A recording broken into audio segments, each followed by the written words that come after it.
What's up, everybody? Welcome back to another episode of the Drive and Dish NBA podcast. My name is Kevin Rafuse. Joining me, of course, as always, is my co-host, Justin Cousart. I probably should have mentioned this at the end of last episode, or I guess we should have mentioned it at the end of last episode. Justin is on family vacation this weekend, so he is not here on this episode. And actually, for housekeeping, so I don't forget, next episode, I will not be here. My brother is getting married, so Justin will have a guest, so stay tuned for that. That'll be a lot of fun. But in the meantime, I have not one, but two guests joining me today, making their debuts on the Drive and Dish NBA podcast. I'm really excited to have both of these guys on. I've been harassing them to come on for a while.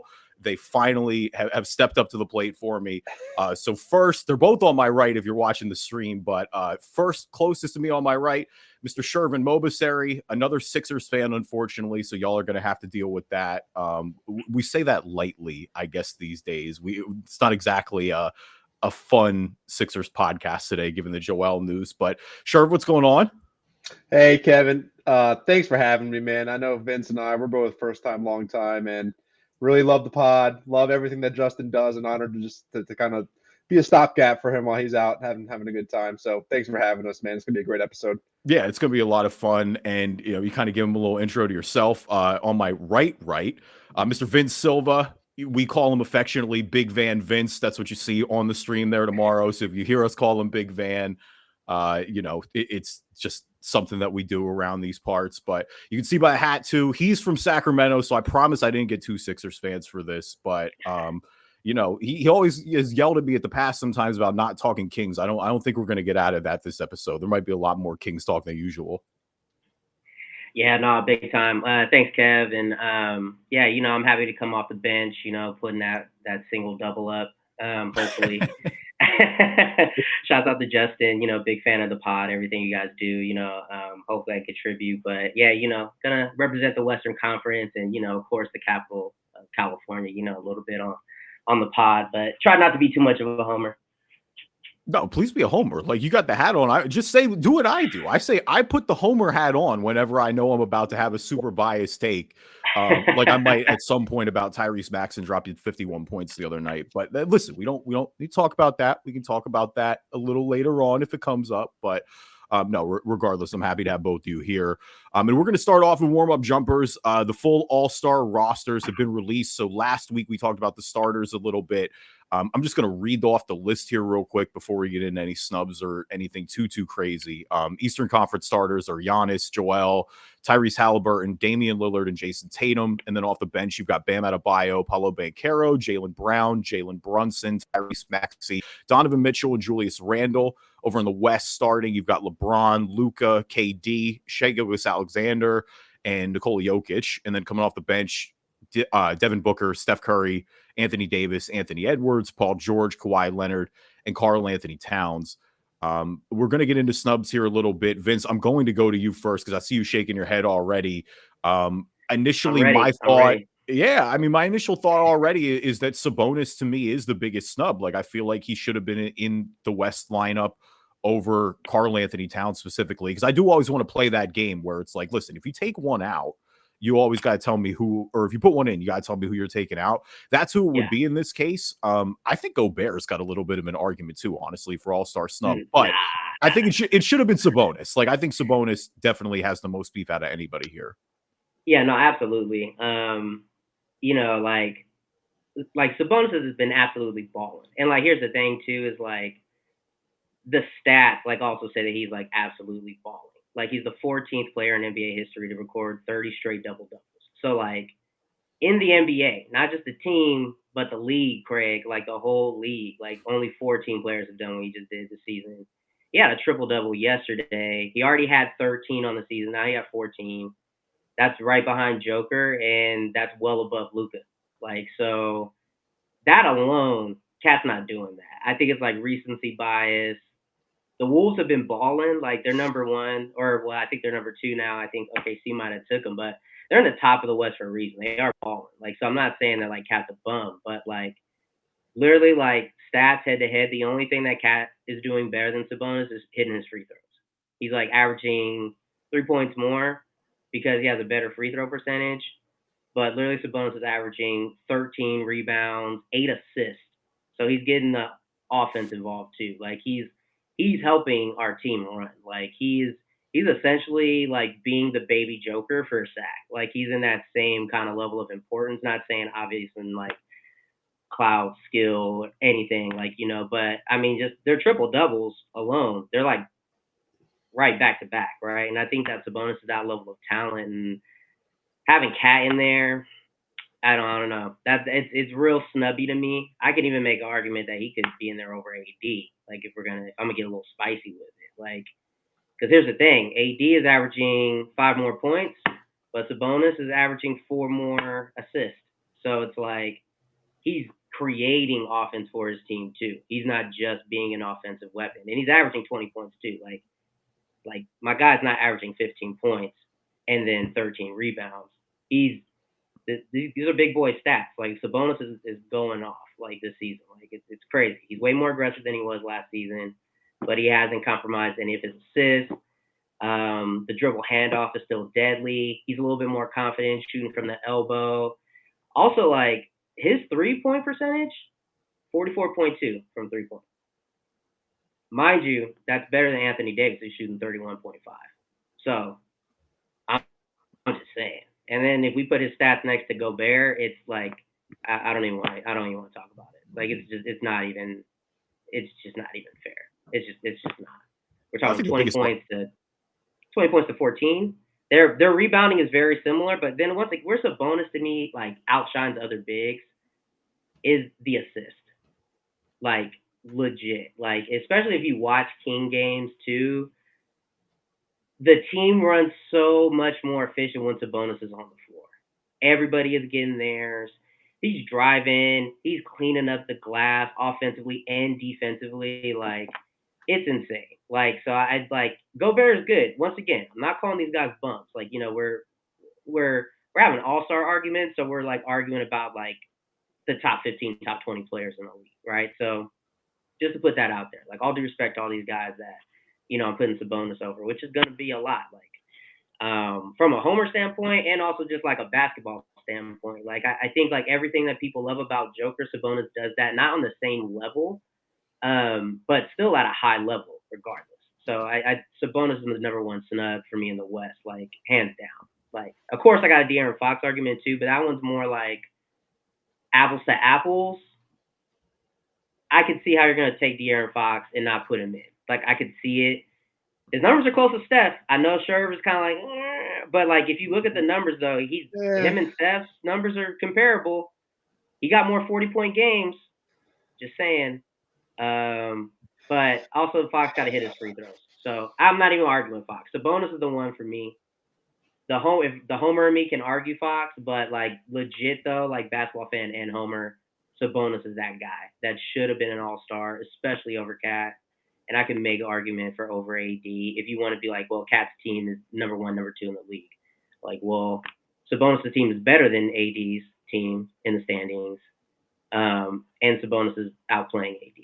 So you did good though. You put the homer hat on when you said the Fox is better than Steph take. Like that was good. You clarified it a little bit. I'm not better than Steph, I should say, but like yeah. I'm like, hold up. Yeah. No, I'm a homer. Like, don't get me wrong. I'm a homer, but like, where I'm saying Fox, where you put Fox over Steph. Yeah. Like, first off, Fox will never go over Steph if there's one more spot left because of who Steph is. Of course. 4-time champ.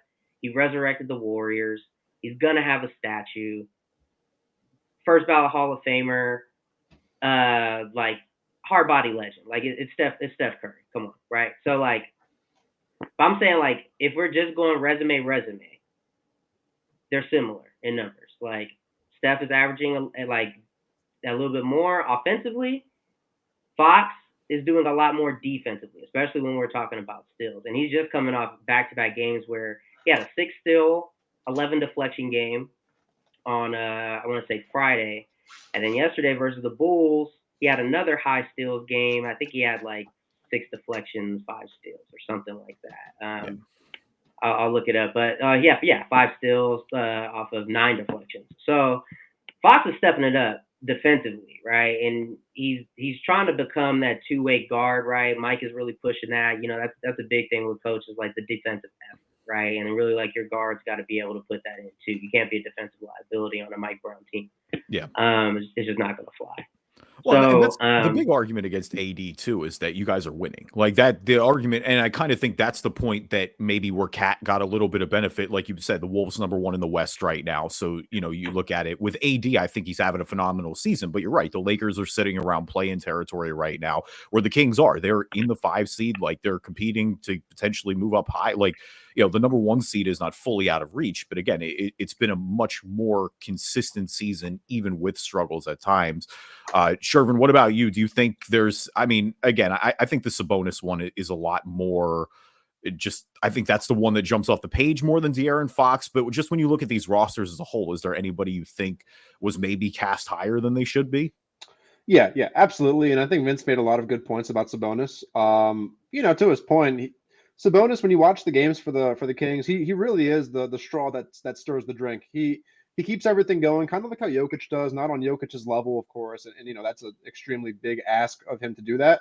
But there's times where, other people on that team who should be maybe putting more work on their back aren't doing that. Maybe that's why they were left off the All-Star team. That's definitely a consideration when you think about it. Say the name. Well, when we look at De'Aaron Fox, right, and just to be completely transparent, I love the Kings. I love De'Aaron Fox. I root for them every single night. They're a very likable team, honestly. But let's look at his East Coast counterpart, which I would say is Tyrese Maxey. And not to be, this isn't Sixers bias, this isn't Sixers homerism, but hear me out. I feel like Tyrese Maxey is who we all thought De'Aaron Fox would be. Right. You look at Tyrese Maxey, he's putting the team on his back when he needs to. He's very reliable when he plays. And obviously the Sixers, they have, I think we all have Embiid fatigue with his injuries and kind of just a new storyline every other week, it seems. But Maxey is aggressive. He has that killer instinct. He has that Black Mamba mentality. When you watch Fox, it just seems like when teams clog the lane, they figured it out. He seems to disappear. And that's when he has 19-point games or 23-point games. And Sabonis really has to do the heavy lifting. So for me, not to get too sidetracked on Fox, because I do want to get back to the All-Star conversation, but I'm trying to determine, is he Tyrese Maxey or is he Willie Cauley-Stein? Who is this guy? He's way better than Willie Cauley. Hang on. I don't know. He's way better than Cauley Stein. That's crazy. I don't know crazy. No, you do know. That's crazy. I don't know. The playoffs last year. Crazy. I get that. But when I look at trends, I don't know. That's something I'm just going to monitor. I'm not saying he's there, but I'm not completely sold on De'Aaron Fox now. He's not. His issue with Maxey, or why I think Maxey, and if you want to honestly use another guard in the East that's an all-star, Jalen Brunson, is that they're both just better shooters than De'Aaron Fox. De'Aaron Fox is one problem, and this was always on the scouting report out of college, is that his athleticism is supreme. He's great at getting to the rack. He's great at finishing through contact. Even with the mid-range a little bit, he's a good shooter. He's not an elite shooter, and that's where I think Maxey has that potential a little bit. So maybe the ceiling is a little bit higher, but I think they still have, we watched De'Aaron Fox go toe-to-toe with the Warriors last year, and the Warriors more at the peak of their power than we're talking about the Warriors this year. I can understand the frustrations with De'Aaron Fox at times. And you're right. I think when he gets, they get tunnel vision sometimes, and he can have a tendency to drive into the lane. But I think we're kind of pulling at straws there a little bit, especially when he's elite at it. And what if I told you that De'Aaron Fox and Tyrese Maxey almost have the same field goal percentage? Yeah, we can definitely dive into the stats, but at the end of the day, when I look at these players, I'm thinking of who's a winner and who's not a winner. Obviously, with both of these guys, they're both young. I'm not saying anybody's a loser. And to your point, Vince, we're talking about the best of the best in the league. We're not saying anybody's bad here. I'm just saying, when we talk about, when we have this conversation of the elites, the Titans, it is something to worry about with De'Aaron Fox right now and his ability to carry the Kings, where Sabonis, obviously, I would say he's much more of a snub because he does do a lot of carrying. Now, I don't want to get too tunnel vision on the Kings here. I do want to talk about the East Coast as well because, Damian Lillard. I know I've been on the unpublic record about this, and I just don't feel like this trade worked the way that the Bucks thought that it would. And when we talk about expectations, it's hard for me to look at Damian Lillard and say he's a starter in the All-Star game. Now, when I look at the votes, I see why. He has a ton of fan votes, and it makes sense. Like he's a brand. He's Damian Lillard. He's been on Portland, so everybody from Portland's going to vote for him. But when you look at like the coach or the media votes rather, Trae Young, he was more highly ranked. And for me, when I look at someone like Trae Young, I get he's been dampered by, a bad attitude, reputation, not playing defense. But, when we look at yesterday's game on February 3rd against the Warriors, where Steph dropped 60, Trae Young really made the difference in that game. Now, the team still double team him and triple team him every possession. He gets treated like he's a number one guard. And I'm not the biggest Trae Young fan, but I got to acknowledge that when we look at Damian Lillard, obviously Brunson to me should have been the starter. That's not even a question. But I think there was an argument to be made about Trae Young too. Yeah, I think Trae Young is probably the biggest snub in the East so far. I thought it was less egregious than the West a little bit, but I don't really disagree with anything you're saying. I think if anything with the Hawks, it probably comes down to the fact that they're sitting around the play-in. Like they're a 500 team. It feels like they alternate great nights and bad nights. Obviously, the win against the Warriors the other night, withstanding 60 from Curry, is a super great night for them. But you're not wrong. Like the stats have been there. And with Damian Lillard, it's more to me about he shouldn't be starting. Like because I think you're right. You mentioned Brunson. I think Brunson and Maxey both have better arguments to be starting that than Damian Lillard. We talked a little bit about that last week, but it's like overall, again, I don't want to go too far down the Bucks hole, but it's like you're right. The vibes seem off with the Bucks, and that's something we talked a little bit about last week when you've got them already firing Adrian Griffin and then going with Doc Rivers. Like it just feels like this team, and you knew what they would give up defensively when you go from Drew Holiday to Dame Lillard. Like, I don't think that part is surprising everyone. I think the problem with the Bucks potentially too is they just got kind of old, kind of fast. Like Chris Middleton is getting older. Brooke Lopez is in his late 30s right now. It's just that core hasn't been clicking the last few years. And I think the other reality with it too, and this is something we knew at the time, is just the way it played out with Drew Holiday then ending up in Boston. It's kind of like, yeah, you may have got better to get Dame, but you also just equipped probably your biggest rival at this point if you're going to come out of the conference this year. That was always a little bit of a, I know the initial deal was with Portland, obviously, but once he hit the buyout market and I guess he got traded from Portland to Boston, like when that all happened, I think a lot of people started looking at the Bucks trade because you have to look at all the things that happened because of it. I mean, it's not good. Like the Bucks, it does not. I'm not saying they're a bad team. Like they're gonna be fine. They'll be 3 seed, 4 seed. They'll be in playoffs. But the team is not as good. Also, too, like, I hate to take it here, but, like, the brothers just riding the bench, Thetianis or even Rolo, like, hey, we got to get the family members up out of there. Like, because these are legit spots for, like, guys that could be coming off of the bench and then assisting, right? You get some good defensive players off of the bench, you get some 3-and-D guys coming off the bench, and the Bucks team looks a little bit more viable because when they are in that more offensive mode, they have their slower, bigger kind of lineup starting. Then you have some energy coming off of the bench. Maybe you can go on like a nice little run. You know what I mean? Get a 7-3 run in there. Get a 12-5 run in there, right? Like kind of get some big stops and kind of get a push there. Then I think the Bucks looks like a little better, right? But like we're gonna have family members on there just because. I don't know. The Bucks are kind of becoming big time, and I don't really like that, I guess. And, like, I guess, you win a championship, you have a top 5 player in the league on your squad. Like, I guess it's going to happen. And obviously, I'm talking about Giannis. But, yeah, I don't know. To take it back to the All-Star, like, I would argue that Trae not making it and Dame making it is a Cat Sabonis. I kind of feel equally with that. Because, like, if you put their numbers up head-to-head, Trae is the only thing that Dame's doing better is rebounding and shooting his free throws better. He's at 92 and Trae's at 86. But Trae has 10 assists, 10.9 assists on the season. Like, if we round up, that's 11. Like, that's big time for as much as he also scores, too. And he stretches the floor. Like, I'm not a big Trae guy, but I think, like, if you need to be in, you need to be in. If you need to be out, you need to be out. And like Dame hasn't had an all-star caliber season. Like he said that he wasn't really fitting in the offense. I know that was one of the weird kind of smokescreen reasons they gave for the head coach firing and going with Doc. But I don't know. Like I think like the all-stars, like I get it. You want your stars in there, have a ton of fan votes. Like I get it, but Dame shouldn't be starting if he is going to be in. And I don't even think that he should have been in over Trey. Like Trey's been balling this year. Like Trey's been going off. Like his team isn't good, so his record's not going to be good. But like for what he's doing with that, they should be a lot worse. If like that's what's crazy is that the Hawks should probably have a worse record, but Trey's balling. Like so, I don't know. I think that's a massive one in the East. Yeah, and when you ask, I mean, especially when you look at what he's asked to do in terms of the share of that offense, I think that's the biggest thing too. Like, defenses are keying in on him every night.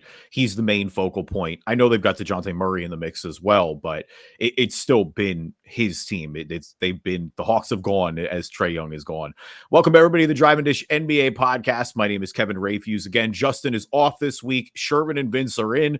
Leave us a review on iTunes, good or bad. We'll read them on the podcast. If you're not an Apple user, Google Play Store, Spreaker, Spotify, TuneIn, Amazon Music, anywhere you can find your podcast, you can find us. And of course, watch the show on YouTube as well. Just search the Drive and Dish NBA podcast, and we will have a video version of the pod along with some other clips as well. And now a word from our sponsors. All right, so coming back, I want to talk Eastern Conference a little bit, and unfortunately, it has just been a litany of injuries. We do have to have the sad Joel Embiid talk as he's now had torn a meniscus. Definitely super glad that everybody thought he was faking it. That was really cool from everybody. We'll get into that in a second. Julius Randle is out as well with a shoulder injury. That's a little less severe, but still could be missing about a month. I'm going to start with Zach Lavine, though, because that's the most recent news breaking last night. 4 to 6 weeks he's going to be out, or 4 to 6 months, I should say, he's going to be out with this ankle surgery. This was basically a decision. Obviously, trade rumors around Lavine have been swirling. That will put a shutdown to that very quickly. A guy who still owed a lot of money over the next 2 years. It didn't feel like the trade market for Lavine panned out the way a lot of people thought it was going to, but at the same time, like we saw what he did in the play-in game last year, so the value is kind of all over the place.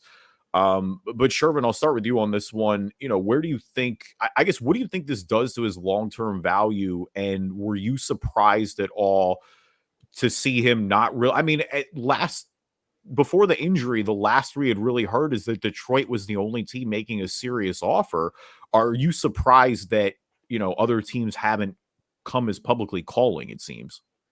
A little bit, but I mean, I think where there's smoke, there's fire. Now, obviously, this injury is terrible, and it's just the awful part of sports is when people get hurt. No matter, and granted, don't get me wrong, the Bulls weren't, this isn't busting any brackets for anybody. They weren't exactly a very competitive team. They're I don't know, the 9th seed right now in the East. But when we look at an individual standpoint, it's an awful injury. Lavine's extremely talented, but it just shows how year to year this league is. I know. Last year, myself, or a couple of years ago, when Ben Simmons on the Sixers was kind of having his episode, I was saying we should trade Simmons for Lavine, and maybe that was value to value. Maybe that made sense, or maybe he'd be a good counterpart for Joel Embiid. But when you look at Lavine now, I'm not really sure what to make of him because, like you said, like the playing game, he really he dominated, but. On the same token, he's a gunner. He's streaky. I don't know where that lands him, but I think the trade market speaks volumes. If the Detroit Pistons were really the only people looking to make a move for him, and not like a team that was on the precipice of being a contender, I think that says a lot. Now, I hope he has a speedy recovery, and I know, like I said, year to year, he can come back next year and really dominate. And I hope he does because he's a great talent. He's really exciting to watch, really fun guy. But yeah, I mean, for now, it just seems like a pretty bad situation. Vince, what about you? Where are you at with Lavine overall? The injury is unfortunate kind of for everybody, including the Bulls. I mean, they've wanted to trade him kind of all season, and like really like their asking price or what they think he's worth, and what they got back from the league. Obviously there's a gap there, but I think he's a good player. I think on like a team that needs somebody like him, he would like I thought the Laker rumors were pretty solid. Like I could see Lavine on that Lakers team in that starting lineup just going berserk. Like I mean, like you got LeBron passing you the ball on that 3-point line, or like telling you like, hey, just take over quarter number two, and Zach Lavine is just kind of doing his thing because he's kind of he could be a volume guy too. He does like suck a lot of like air out of the ball. Like he if he has the ball, like he's doing something with it. It could be good, could be bad, depends on if he's hot, if he's cold, but like he's doing something with the ball. So I think there's value there. I wouldn't be surprised if he's one of these guys that like has a surgery, maybe doesn't play, or he gets like traded in like the off season or something like that, or I don't know. Is he on the last year of his contract? Like I don't know what his contract is. No, he's got 2 years left, and so that's the thing, and I think that's why the market got kind of difficult, is because he is a max player. Like he's commanding a lot of money right now, and he does have a bit of an injury history, and so I think teams saw that. I mean, Vince, I'm with you. Like I thought the Lakers may have been a better fit. It's tough because Lavine, again, Shervin and I talked about it a little bit with the play-in game. We've seen moments of brilliance from Zach Lavine where he's really taken over and looked like this elite player. The problem is I've also never seen him play any meaningful basketball, essentially. And part of that is just because he was on the pre-Jimmy Timberwolves. And then when he's come to Chicago, like the team just hasn't been what it's ever really supposed to be. I mean, Lonzo Ball got hurt and it kind of derailed everything they had going there, to the point where you're right. I think there's a lot of people asking, are they going to blow it up? Lavine being part of that, asking about Vucevic, who's getting older, asking about DeMar DeRozan, who's getting older, but still is a guy who you can rely on for a bucket late. I don't know, but I think maybe the most, because I was all in the pro, like, maybe if the Sixers should go in for Lavine, or just, any of these teams that think they're contending. Like I was there, I was pretty locked in earlier, but then the fact that the Bulls, when he went out earlier in the year, kind of took off a little bit, and he came back, and it's right. He kind of felt like that ball stopper a little bit, Vince. I mean, I hate to say this, but it's like his game isn't complimentary for how basketball is played now. Zach Lavine would be super sick in 2004. Like, you know what I mean? Like, if it was just like kind of iso ball, I'm taking over like this half, I'm getting up my shots, and everybody else around me is to like feed me in the system of Zach Lavine, right? Like, I think he probably doesn't want to hear this, but he would be well served in like a place like maybe Portland or Toronto, where there's kind of more room for that kind of style of play. You kind of got like some younger guys and kind of rebuilding kind of culture. He could be like that guy to kind of take a team like that into its next era, right? I mean, like Toronto has a bunch of draft picks. They got young players. They got Scotty Barnes. Toronto, they got Scoot. They got Simons, right? I mean, they're a little guard heavy already, but like realistically, that team is transitioning anyway. Like you can kind of have more guards and kind of fill out like your front court a little bit, like as you go, but still have a guy that's gonna like light up the score sheet, put people in the seats, sell some jerseys, like kind of do his thing. And I think like if he's not gonna be on a contender, 2 years left with it. Like if this was his last year and he's gonna have this surgery, then hit the free agency market, that'd be big time. Because then he could sign with the Sixers. Then he could sign with the Lakers and make a team like that, like way better. Or I don't know, like if he wanted to get crazy with it, he could kind of sign with like one of those kind of fringy teams that you see, like, but I don't like him on any of those teams. I don't like him on the Knicks. That would not be good. Like the Knicks are balling right now with the core that they got. It's kind of going to Julius Randle. It's actually got hurt because he was going off too. But I don't know. It sucks for everybody. I feel bad for the Bulls. They're not going to get this asset off, and they're kind of just wasting money. I feel bad for Lavine. He doesn't have his shot to kind of prove some of the stuff that we're saying about him wrong. You know what I mean? That he can kind of contribute. He can kind of take like a nice kind of niche role with maybe not taking up so many shots but still making an impact. Like it's it kind of sucks for just the Zach Lavine storyline of the season with the injury. Yeah, it really, and I think Detroit would have been one of those situations that you were kind of talking about if he had got sent there with Toronto or with Portland, where he would have clearly been the focal point of the offense, had the chance to run everything that he wanted. To be quite honest, I don't know why Detroit would be looking for that right now. I mean, I guess a little what you said, like you got to pay somebody, it's 2 years on the contract, like why not? But I don't know. I mean, we know how bad Detroit has been this year. I feel like stay down there and try to get the top pick, whoever's you're a year late on Wemby, but try to get, somebody like that. I do want to switch to the Knicks, though, before we go full depression on Sixers, because the Knicks are kind of the opposite right now. I mean, really, since the OG trade, they've been absolutely balling. They have surged all the way up. And it's funny, their surge has come kind of aligned with Cleveland, who they played last year, of course. But the Knicks just climbing up. And now with the Sixers, with Embiid being out, have a pretty good chance here of, really locking down a first round playoff series. One would think that they already have 5 games up on Indy right now. They're now a game up for the Sixers, so we're going to fall a little bit. So really good chance of that. Defensively, they've been locked in. And I guess the biggest thing with Randle is, I mean, it's good that it's happening now, right? Like, if you're going to want him to miss time, you want it to happen now. My only hesitation with the Knicks from completely buying in is not even because of Randle injury-wise. It's just I want to see what he's going to do in the playoffs. Like, these Knicks teams, 2 of the past 3 years have been really good, and then Randle's kind of flamed out in the playoffs. Now, again, this is a different lineup now since OG Anunoby's come over, but when you talk about the playoff prove it guys, like obviously he's not quite to the extent the way like Embiid is, where it's like, hey, Joel, we need to kind of see something here. But I think Randle is one of those guys. If you talk about what this Knicks team, what it's going to take for them to get over the hump, you need Julius Randle to be regular season Julius Randle. Yeah. Yeah, and correct me if I'm wrong. I believe last playoffs, Randle left a sour taste in a lot of people's mouths because he didn't really show up. And to his credit, he's having a great up to this point. He's having a great regular season, so he is kind of rewriting that narrative. I certainly didn't expect Tom Thibodeau to be doing this with the Knicks, but I mean, the OG trade.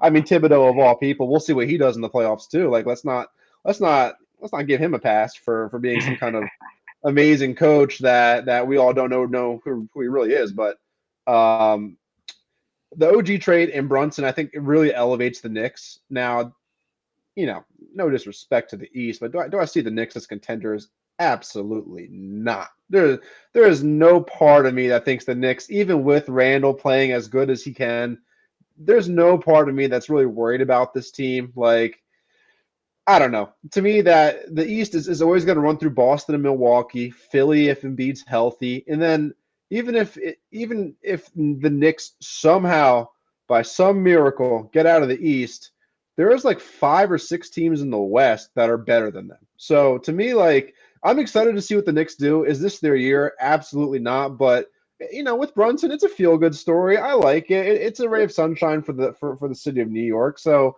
it's cool. I like it. I mean, the Nets aren't really anything to be happy about if you're a New York fan and you're picking sides, but I mean, the Knicks, yeah, sure. They're making the Garden somewhere where maybe once in a while it's worth overpaying to go see them. Sure. That was elite. That was elite hate. You're about to be public number 1 in NYC public enemy. I love it. First off, you gotta chill on my guy Tibbs. Like, calm down, man. Like, chill out. Tibbs is a good coach. All right, he doesn't run guys in the ground anymore, allegedly. I'm not saying he's like super elite. Like, I'm not saying he's Eric Spoelstra or anything like that. But I'm saying, like, he's not a dog. Like, I don't know about Tibbs, man. Like, the Butler and Tibbs stuff, like that speaks volumes. And Tibbs just has this reputation where, I don't know, like when the Knicks signed Tibbs, was anybody here really saying, gee willie, that was what they needed? Absolutely not. They were. No, they were. We were saying we know what the Tibbs story is, but we do know that Tibbs has a floor at least. You know what I mean? Like, Tibbs is going to get those guys playing defense, and I do think he's getting the most out of this roster right now. Like, that's where I'm most impressed. I mean, I'm just surprised. Like, for all, he has a floor. The East is uncertain. Like, I don't know, man. I'm higher on the Knicks than you are. Like, I look around at this. Like, we just talked about Milwaukee being kind of uncertain. I'm looking around and going, they've already beaten Cleveland in the playoffs last year. I want to have faith in the Sixers, and in theory, they should be better than the Knicks, but we've seen how this movie goes in the playoffs before. Boston is the only one where I'm like, yeah, Boston is definitively better than the Knicks if everything is healthy. Like, it should run through Boston. Miami, I never know what, like, Miami's been horrible this season, but are we really going to discount that after they were like kind of horrible in the regular season last year too, and then went all the way to the finals? But it's like, I don't know, man. The Knicks are playing hard, and they're going to give you their best shot every night. Like, that to me, come playoff time, I mean, I don't know. Like, I'm with you. I don't think they're going to win the title this year, but I think they play really hard, and I think there's an outside scenario of them getting to the conference finals, and I really wouldn't be that surprised about it. Yeah, I agree with that. Like, I could see them going to the conference finals. Like, there's definitely a path there. I mean, like, we're not high on the Bucks. Like, let's just be real. We talked about it. They got Doc Rivers as a coach. Like, if we're coming at coaches, I'm coming at Doc. All right. Like, all due respect to his championship in 2008. All due respect. No, say it. We've been saying it for years. I laughed last week when they hired Doc. Like, we know what this is. Doc is already not playing guys under 27 years old. You're telling me you're scared of Milwaukee in a playoff series? The Knicks shouldn't be. Like, Doc has made more negative history than positive history in his career as a head coach. Like, I wasn't really too happy with him on commentary on ESPN. Like, so like, I had mixed feelings. I was like, oh yes, I don't gotta listen to Doc on commentary anymore. But wait, he's coaching a high level team in the league now? Like, so he's an all-star coach now, like, big man. You gotta put some respect on his name. Like, he's so mad. Doc is so mad about that too. Like, I think just given where we're at with time, we're gonna skip who's balling, who's falling. But like, Doc is so upset about that because, and it's crazy because like it is. I mean, he already joked. He's like, I'm gonna give the money to Adrian Griffin.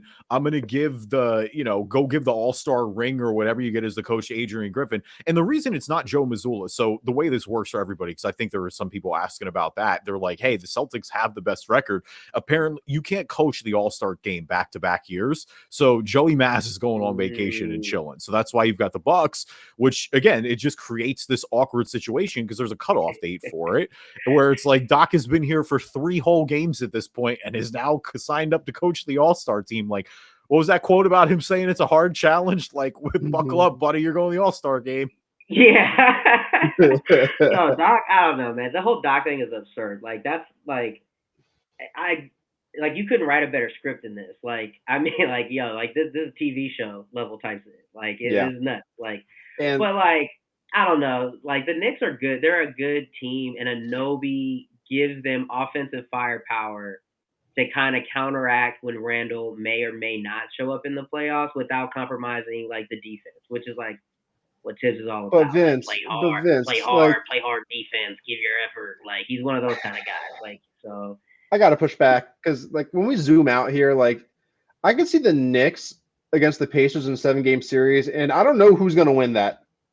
Let's put it that way. That's gonna be a 7-game series. It's gonna go to 7. I don't know who's gonna win that. And if you can't beat the Pacers, then you're not really, like, to me, like, how serious can you be? Like, even the Miami Heat, like with Jimmy Butler sleepwalking through the season so far, it's safe to assume they're going to turn it up. Like, I just don't see the Knicks being that kind of team where, like, they're going to get really hot and make a run.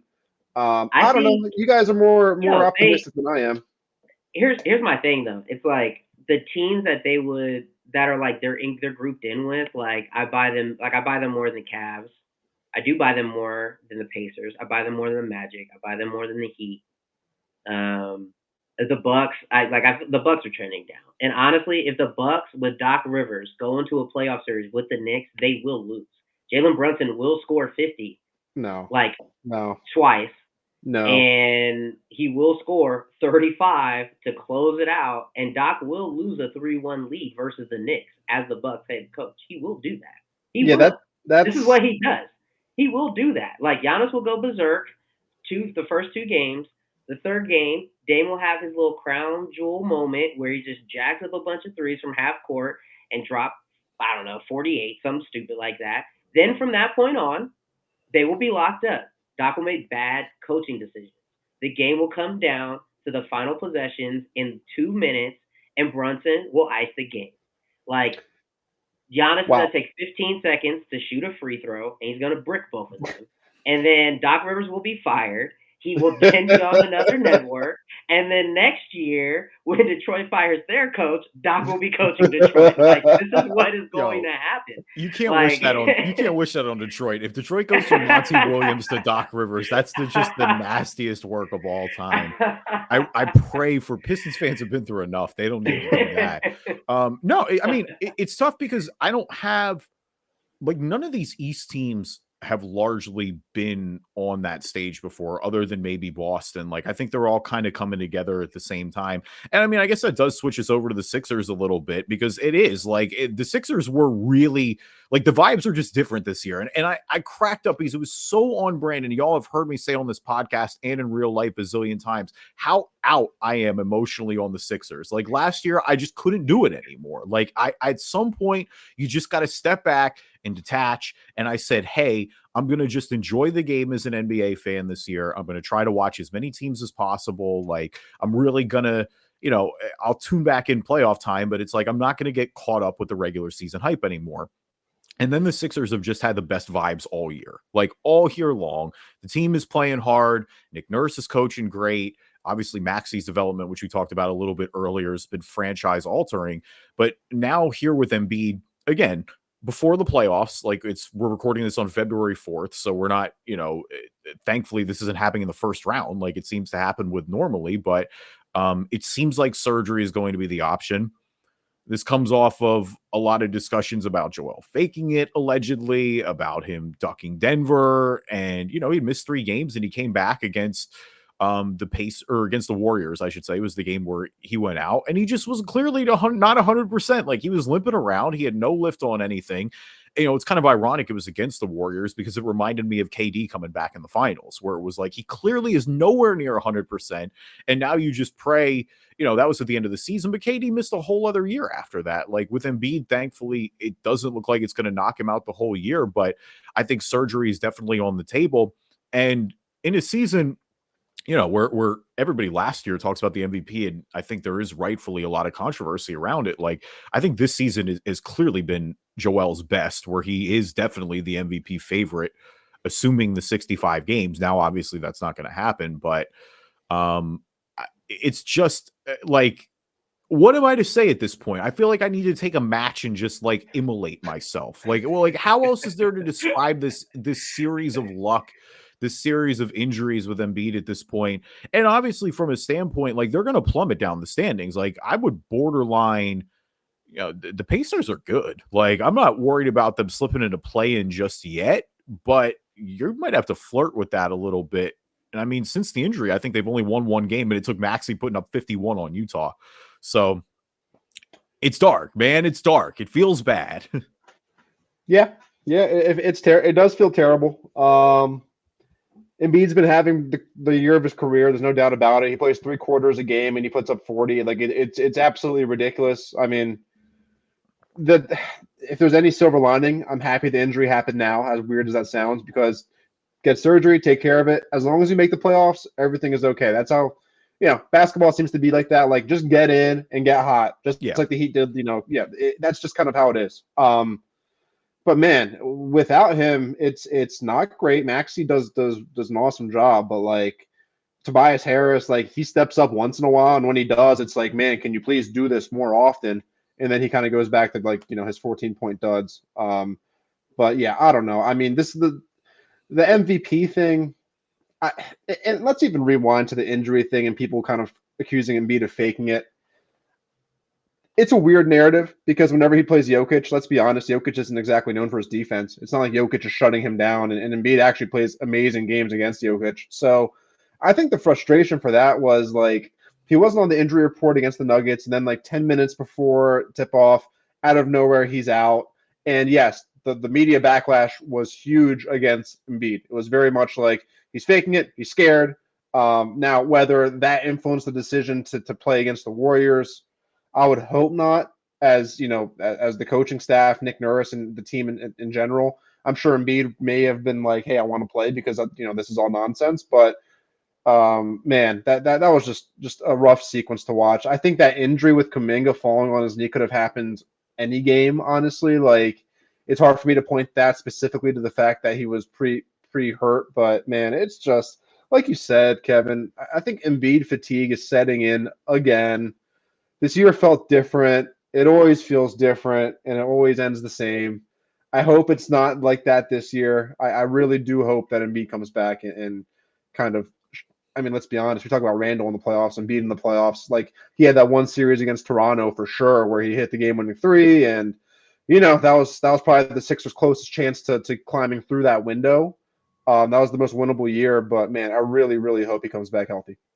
Yeah, it's just unfortunate. Like it's the bad because the injury part of it, I don't think like the fatigue is not his fault. You know what I mean? Like these are real injuries. I don't think he's just suddenly, like you said, what worried me about this one, particularly this year, besides the fact that he's had surgery on that knee before, is just the non-contact element of it. Like when he went down and just on his own, like, and obviously I think it goes out saying he's a big dude. It just, that's the one that worries you and makes it look bad. Like you immediately just see the vision of the entire season going up in flames because everyone knows the reality of if this team is going to win anything, you have to have Joel Embiid playing and he has to be healthy come playoff time. And I think that's part of the duality of the narrative, which sucks, is that it's like, y'all will tell me that regular season awards don't matter and that he has to only show up in the playoffs, but then people will bully him when he doesn't play a regular season matchup against Jokic. Like, I understand that as well because it is such a marquee matchup and you want to see these guys play against each other. And I mean, honestly, what I always crack up about the Embiid Jokic rivalry is that those two love each other. Like every time you hear them talk about each other, every time they play each other, they just talk about how much they enjoy each other's game and how great. I mean, when's the last time we had two big guys like that just really being arguably the faces of the league? Like it really, the league has gone traditionally, at least in the past few years, to kind of more guard forward heavy. When you look at the Stephs, the LeBrons, even Giannis being a forward, I think more than a big guy at this point. But yeah, I mean, it's about now for the Sixers, it's just about staying afloat. Like you said, you got to get him back healthy come playoff time. You got to win and get in. You're going to have the unfortunate reality is that you're probably not going to have a home playoff series or home court advantage, but win one game on the road and you're back there. We've seen plenty of 8-1 matchups get flipped on their head very easily. So that I'm a little less concerned about. Boston is great at home, so I do think it will matter there eventually, but you're going to have to go through Boston no matter what. And Boston was probably always going to be the number one seed. So I think you just got to stay afloat. That's the biggest thing. And you know what? One more quick thing, Vince. Like, yes, these are real injuries for Embiid, but man, the way he plays sometimes seems to lend itself to getting hurt. He flops around, he flails around, he's diving at balls, he's putting himself in harm's way. As someone who's that fragile, and like I don't know, you just got to play smarter. That's all I got to say about that. You want to start making business decisions. Yeah. You can't be like, throwing suck it celebrations after an and one against the Chicago Bulls. Like, I think that's where people get upset about Joel Embiid, where it's like, this in the playoffs, please. See, that's it. That's the thing too. Is like from a non-Sixers fan, like I love Embiid, right? Like he's a baller, right? But he is in that kind of territory where, as a fan, where it's like you kind of just don't want to hear it from him anymore. Like you kind of just want to see him do it. Like, and I think more so, I kind of feel like it wasn't necessarily like the media pressure and like, oh, he's ducking Jokic, because like to Kevin's like point, like they love each other. Like they have like a camaraderie. Like I think they look at each other as like, hey, we're the two guys that are bringing big men back in the league. Like big men were extinct for a little bit. We weren't really valued. And we're the two guys that are bringing it back. And we're doing it in two different styles, right? Like we got like Joker, who's more of that like kind of point center. We got like Embiid, who's kind of like a stretch center. I like, Embiid's kind of like this weird unicorn of like skill set that like a big man, like, he's kind of like, you look at a guy like Wemby, and I'm sure that like he looks at Embiid's game as like kind of like, all right, well, this, like if I can be like Embiid mixed with like some KD, like I could be all right in this league. Like I'm gonna really tear it up, right? So But yeah, like the injury sucks, but I'm not really worried about the Sixers because it is the East. Like the East the East got a little bit of Looney Tunes flavor. Like I could the Cavs are gonna run into an Acme wall. Like, like it's just like I don't know, like something's gonna go wrong. Like it's screwed. Like the Pacers are good, but they're also screwy too. We got Hallie, he's in, he's out. Like Siakam is good, not good, still trying to figure it out. I know all about Buddy Hield, so I know his highs and lows. If just for a little shot there. The Heat, who knows? Who knows what are he gonna do? Who knows? Like this could be their bad year. I feel like the Heat are always like, all right, for every one spectacular run we have in the postseason, we gotta follow that up with a bad year. So who knows? I don't know. Some crazy shit can happen, and you guys are facing the Hawks or something in the first round, randomly. Who knows? I don't know. So I'm not really too worried about it because Embiid's gonna come back. You guys are probably gonna. Whenever you guys see the Celtics, that's when I will start worrying. Because that's who's gonna. You guys can beat the Bucks. Come on. I'm not gonna remix my Doc Rivers rant, but you guys can beat the Bucks. I'm taking Nick Nurse over Doc Rivers in anything, to coach ping pong, to coach rummy, to coach anything. I'm taking Nick Nurse. I'm not taking Doc. Doc is just gonna be like, hey man, use all face cards. That's what you do. I don't know. So I don't know. From a non-Sixers fan perspective, I'm like, yo, the injury sucks. And more so sucks just because he's not gonna get the MVP. But also, even if they didn't have the game restrictions, he still wouldn't have had the MVP. Because people are gonna keep Jokic is gonna keep playing. Luka's gonna keep playing. So that's more for that recency bias to creep in. That's more for them to have a 40-point game, or for your Joker to have a 30-point triple-double one night, or it's just the stats would have accumulated to the point where Embiid probably wouldn't have won it due to the amount of games he played, even if the game restriction was there. At least that's how I see it. I mean, we never had an MVP that didn't Embiid won it last year. I think he played 66 games. That was in itself is kind of special. Most MVPs, they do play 78, 80. They kind of play all year anyway. So the game restriction is kind of a zero-sum game, or zero-sum to me, because I don't know, most MVPs don't get voted who haven't played the full year anyway, because people will say they had a really great first half of the season, then the injury kind of derailed them, and they got hot at the end. But this guy was good all season. That's always the narrative with MVP. And most awards. And to be fair, we're not going to look back at the season and think Embiid had a bad year just because he didn't win the MVP. That's more of a resume thing. But when we talk about actually he's not losing many points for that. And also can we Celtics? I don't know, guys. They've had some questionable losses. Losing to the Lakers without AD and LeBron. Almost losing to the Pistons. There's some really, really suspect things about the Celtics where I don't know if they're considered a lock to make it out of the East. I don't think the Bucks are in as bad shape as you guys are making them out to be. I think Giannis is still an animal. When you watch him, he's damn near unstoppable. But then when you look at the West Coast guys, to me, that's really where the players are. That's where the heavy hitters are. The Wolves, Nuggets, Thunder, and the Clippers. To me, all those Clippers especially are a super dark horse if they can stay healthy. To me, the Suns, I think they're extremely unserious, if we're being honest. I don't think KD should even be considered a star this year. If we're just talking about 2024 only, I don't think he is that guy. He's not Luka, let's be honest. And I think that's kind of a big punch against him. But I don't know, guys. I don't see the East Coast really winning it this year. I would love to, but it seems like the Nuggets are far and away the favorite with Jokic at quarterback. I think it depends kind of, because the West is going to have that battle of attrition where I think the East will, maybe those series don't go as long. Maybe you don't have to go up as many great teams. But, I do think that's a great segue into the West, because I want to gauge kind of your guys' level of faith on some of these teams, because it is, for the most part, other than Denver, obviously, these are relatively new faces. Minnesota 34-15 right now. Oklahoma City, obviously one of the biggest leaps of the season. They're 34-15 right now. Phoenix, even with Beal, this is their first year with him. And so they're a little bit of a different look than they've had in the past. It feels like this is wide open. The Pelicans are playing some good ball recently to get up here at number 7.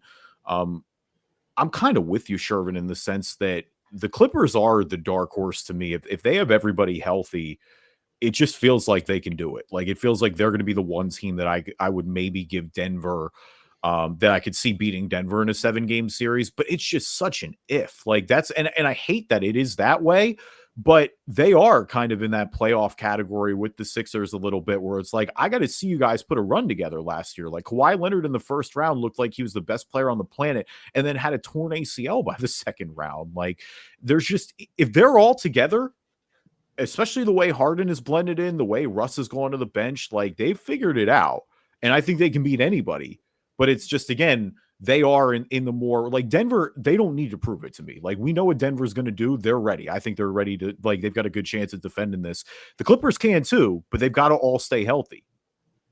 That's a big if, though, too. And I think, like, when we're looking at the Clippers, too, like, they're also made up of guys who we have playoff questions about. Like, Russ is a legend. First ballot Hall of Famer. I'm going to give him all that. Like, super mature going to the bench.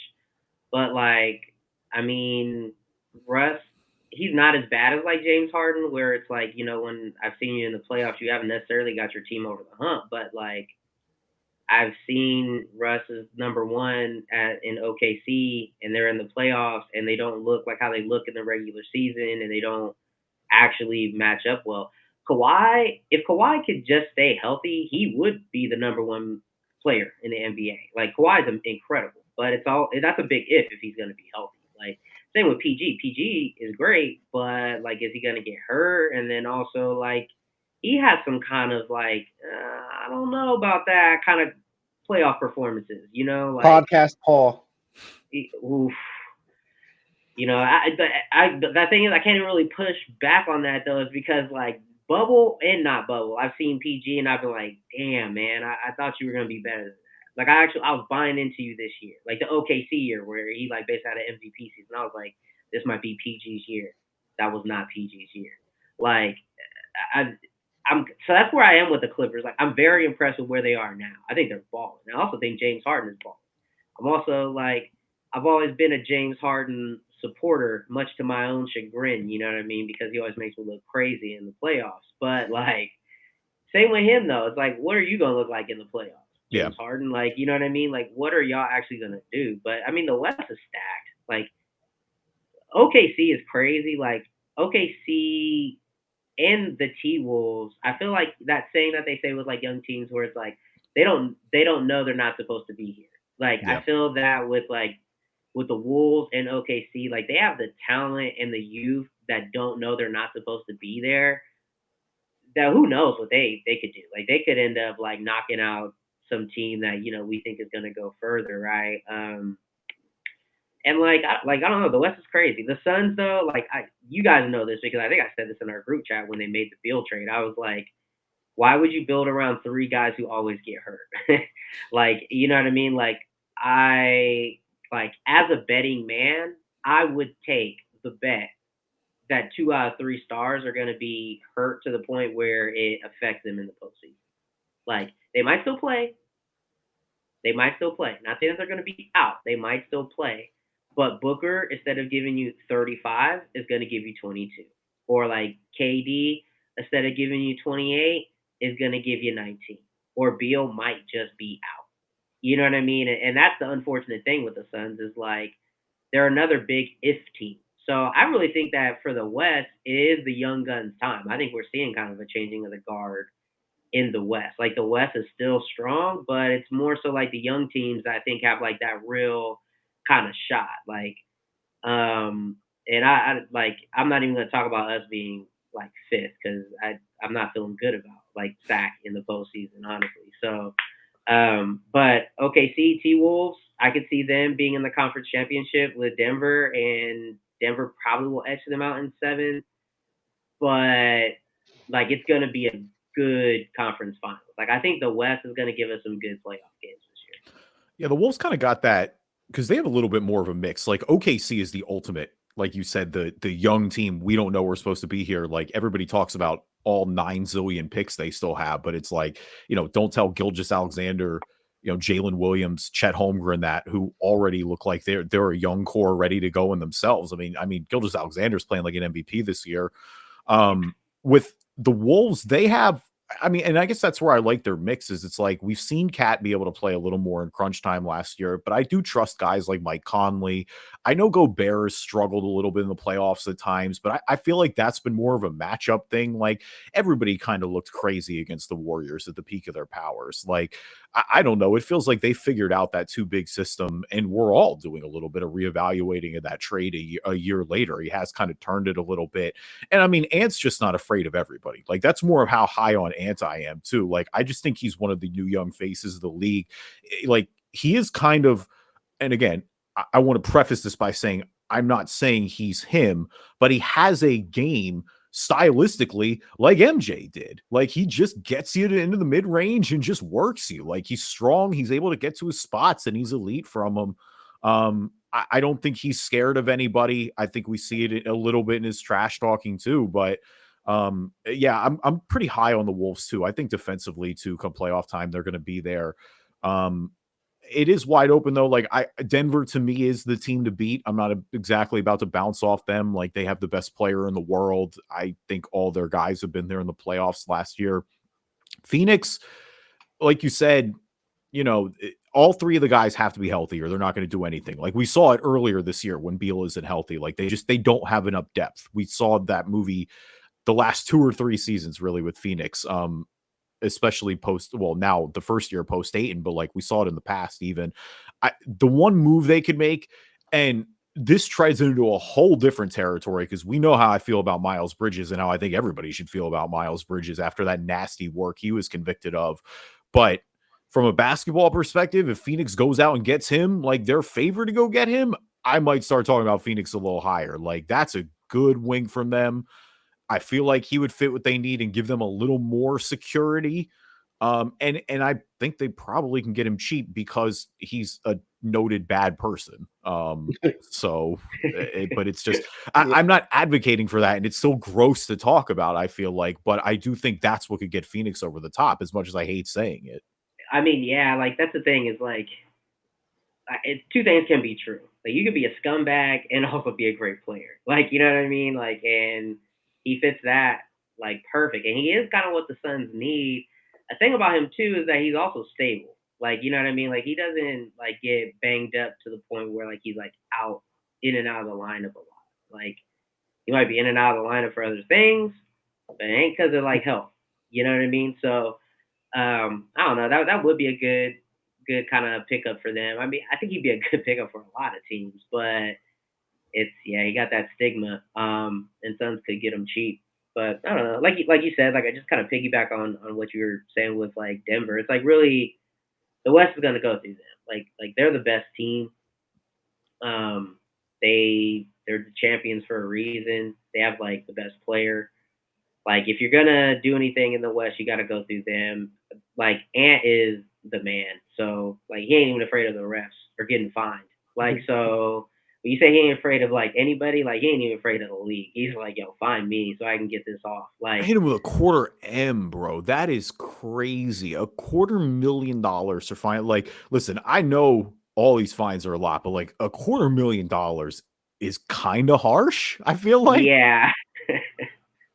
That's crazy. What's crazy though is that like when the coaches pop off on the ref, their fine is like 40,000 or something like that. Like something like, dang, you went hard on a player than you would for a coach. The guys who are supposed to be guiding the locker room, like you went even harder on a member of the locker room. Like it doesn't feel right to me. I know Ant said the refs were cheating, so like it was kind of extreme when you come out and say the refs are. But like, come on, man. Like I don't know about that. That just. But Ant's cold though because he went off that game when he did it. It wasn't like he popped off on the refs and he had like 9 points. Like he went stupid in that game. And it was like, and y'all was cheating. I probably could have scored more if y'all wasn't going crazy on me. Like that's why I like Ant. I'm like, yo, that's hard. Like that's that what Sherv was talking about, like that mentality that certain players have. Like, you know what I mean? It's like that kind of like, yo, I don't even care. Like, I'm gonna go out there, I'm gonna do my thing. Y'all can't stop me. No, he's not scared. He's not scared of the moment, and they're in. Like I said, it's weird because I saw this on Twitter. I wish I remembered who tweeted it so I could give them credit, but it is weird because the league has a lot of guys who will probably eventually be the face of the league. Like there are plenty of stars. There's more talent than ever. But because LeBron and Steph have just played for so long and are still so excellent, there hasn't really been that passing of the torch. Like we're still sitting here talking about LeBron James at 39 years old. Like Steph Curry dropped 60 last night and he's 36. Like it is kind of interesting. And maybe, the league will have to, I mean, I don't think, again, they're not going to be in a vacuum when you have Giannis, when you have Jokic, when you have Embiid, when you have Tatum, when you have, even younger guys again, like Anthony Edwards.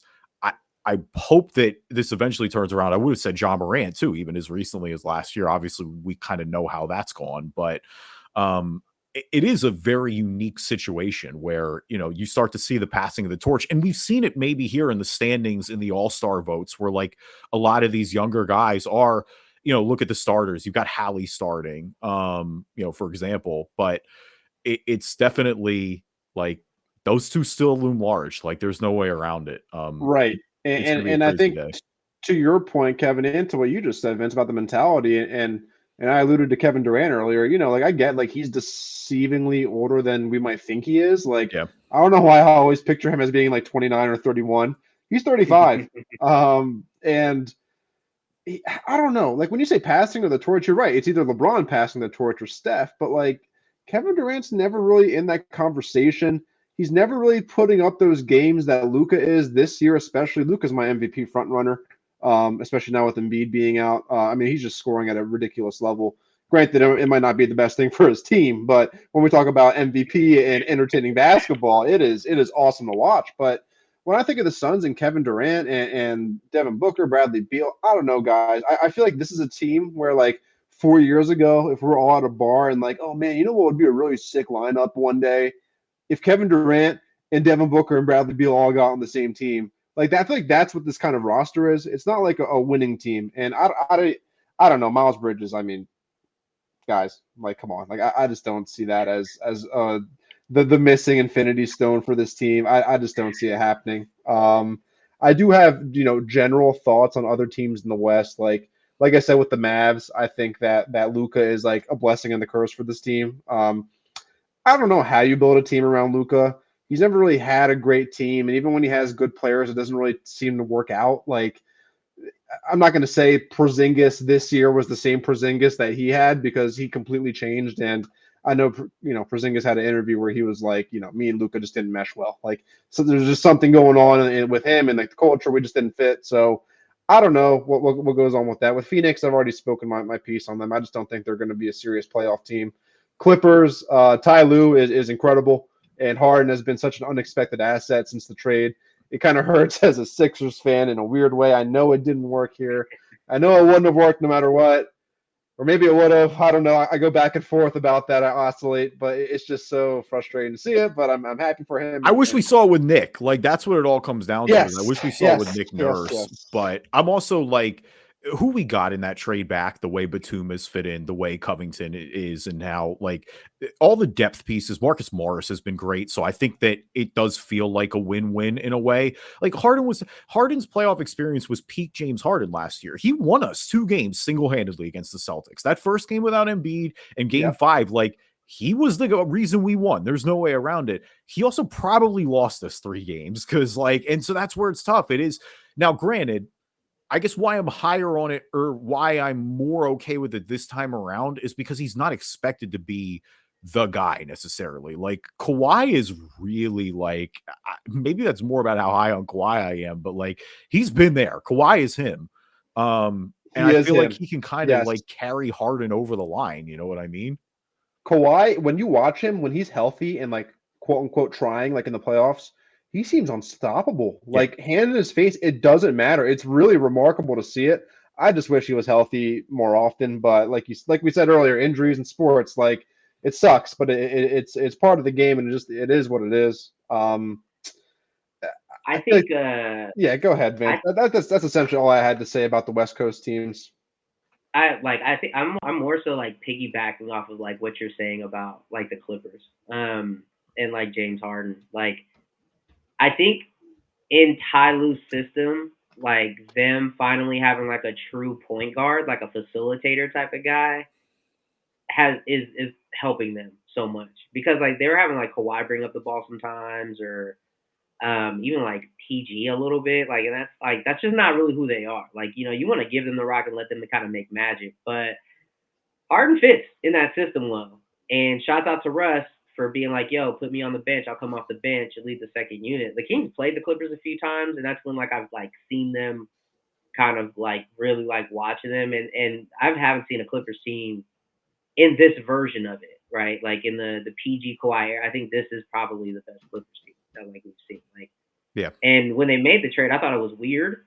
I was like, why would you do this? I laughed at it, Vince. I was like, this is like, have fun with this guy, and then the joke's on us. I mean that's I guess that's why we're not in front offices making moves, right? I mean, no, I think you hit it on the head though with Ty Lue in terms of like Ty Lue, they needed a ball handler. And James Harden, the one thing we've talked about is the evolution of his game is that, you know, his with the Sixers last year, he had a career high in assist numbers. Like he's been if he's playing the pure point, like he's still a great passer. Like that part of his game is not going anywhere.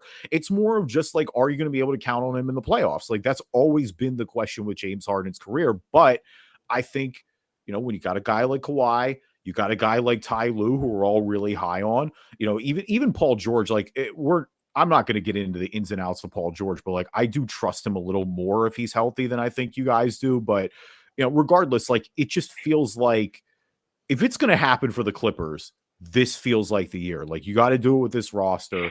You got to get over the hump. And I mean, but if they're healthy, I do. I'm with you guys. I think they're the best probably shot to beat Denver. Thank you, everybody, for listening to this episode of the Driving Dish NBA podcast. Appreciate you guys as always. Leave us a review on iTunes, good or bad. We'll read them on the podcast. You can find your podcast anywhere you can find the show, I should say, anywhere you can find a podcast. Watch the show on YouTube. Just search Driving Dish NBA podcast. Shout out to my guys, Shervin Mobasseri and Vince Silva, for coming on. I usually, we don't have like a formal plug thing. Like, do you guys have anything like specific you want to talk about or something you want to give a shout out to before you get out of here? I don't know. Sherv, I'll start with you. I mean, I think we'd be remiss to not talk about the Super Bowl with Vince being here and, you know, the San Francisco fan. I mean, yeah. I think for me, I'm rooting for the Chiefs. I'm just going to put it out there, Vince. I'm sorry. You know, I'm going full Swifty on this one. I'm rooting for the Chiefs. I want Mahomes to dominate. I love CMC. I do fear you guys are going to run the ball down their throats, but there's that lingering thing in the back of my head saying you can't root against Mahomes and Andy Reid. That's all. Before I get to Vince, because I do want to hear Vince's Niners take and like objectively how he's feeling going into this, but I don't know, because Shervin, I'm with you. I'm like, I want at this point, like if we're gonna have lost, the Eagles have lost last year to a team, I want them to kind of be one of the best ever. I think the Chiefs are already there anyway with Mahomes, and I've reached a point with Mahomes where I am with Brady, where especially after Baltimore win last week, where I'm like, you just can't pick against this guy anymore. Like, I have to believe it to see it. And I say all that to say, I can't shake in my gut feeling that the Niners are going to win this game. And I hate saying it, but like this Brock Purdy run reminds me of Eli Manning so much, of them getting every break, every stupid little deflection, and then him making 2 or 3 clutch throws at the end of games to carry them over the top. We saw it against Green Bay, and obviously they have the supporting cast to great defense, great running game, like you said, with CMC. Like, the Chiefs should win. I think they have the best player on the planet who is on pace to maybe be the best quarterback of all time, like in that true Brady tier. But like, I don't know, man. I can't, like, it's in my gut. I can't shake a feeling or quantify it other than it's in my gut. Then the Niners are going to win this game. But Vince, I will let you opine. Like, talk to me. How are you feeling? Good, not great. I think that's how I would say. I feel like we got a shot. I think like if we're gonna beat a Kansas City team, it can be this one. But here's the thing: our defense, this is probably the worst Niners defense that we've had in this run, like of us like going to NFC championships and like, you know, even like that Super Bowl, the first Super Bowl that we played them with, that defense was better than this one. Like when we have Buckner, like man, that defense, way better. I wish I could take that defense and put it on this team. We can get ran on pretty easily. I mean, like you saw Aaron Jones do it, you saw Gibbs do it. Our corners and our safeties are okay, but we really miss Hufanga. Like he was, man, like that was our knockout punch. He also was kind of like our ball hawk, like, you know, like so. Ward's good though, you know, he's an all pro. But the defense is really where I'm worried about. The offense to me is like we got CMC, like we got Debo, we got Kittle, we got Ayuk. Brock Purdy, the funniest thing about Brock Purdy is that he was like minus like the 3 games where we had that crazy stretch and the ball. So like 4 games, right? So we lost 4 games, right? But outside of those 4 games, Brock Purdy was like, oh yeah, sing, like running the offense all perfect. And everyone was like, yeah, he can't come back from a big game, or like he can't play like shit and then come back. And then he did it 2 times in a row. And like he did it in the most like oddball weird way of like, nah, I'm just gonna pretend. I'm gonna like put on my Steve Young like cosplay and just dive head first and get after like 20 yards. Like I'm not gonna slide. I'm just gonna like take it up. So we do kind of feel like the New York Giants, like that team of destiny kind of feel, where it's like, oh man, a ball bounces off the face mask and IU catches it. Like, oh sick, Jordan Love throws across his body, ices the game with interception. Guess what, Gibbs? Boom, fumble. Guess what? Dan Campbell's going for it on 4th down every time. Like we're getting some lucky breaks, which like as a Niners fan feels so fucking sick, because like from the Harbaugh era to like this, like besides this postseason run of Kyle Shanahan, we've always been the opposite of like, look at this like stout, fundamentally sound team, and then none of the breaks go their way. An interception is dropped, a bad call, and like the right time. A guy falls down, Jimmy G throws the interception, overthrows a guy, like so like for us to be that team where like all the weirdo like oddball shit is breaking in our favor feels fire. I love it. Like I really hope that we are the Giants and like Pat Mahomes ends with like 8 Super Bowl rings. He has 3 Super Bowl losses and they're all to the Niners and Brock Purdy. Like that would be so sick. Like I would be like, yo, I would love for Brock Purdy to get in the Hall of Fame just because he was the guy who beat the new Tom Brady. Like that'd be hard. I think that's a fire storyline. Like I don't need the guy to be the best ever. Like just win, baby. All It's right, gonna create. Al Davis. Like It's gonna feed debates. It'll feed, because I mean Eli is still powering those debates, like with because he'll probably get in the Hall of Fame, but like he's had a 10 to 15 year career, and we're still talking about whether he was actually good or not. But like you said, he's won 2 Super Bowls. Like it's hard to really argue against it when you know if it ends up happening. It's the same deal with Purdy. Like if Purdy comes through for them, like at the end of the day, who cares if you win the Super Bowl? Like, is he maybe a franchise quarterback as good as Patrick Mahomes? Probably not. But if you win the Super Bowl, it's pretty hard to be too upset about it. Thank you guys for listening to the episode. We will be back next week. Justin, like I said, we're gonna flip flop a little bit. Justin's gonna hold it down with a guest. So stay tuned for that. And then I know it's crazy. I haven't seen my guy in 2 weeks, but we will be back then. Thank you again to Shervin and Vince, and we'll catch you guys soon.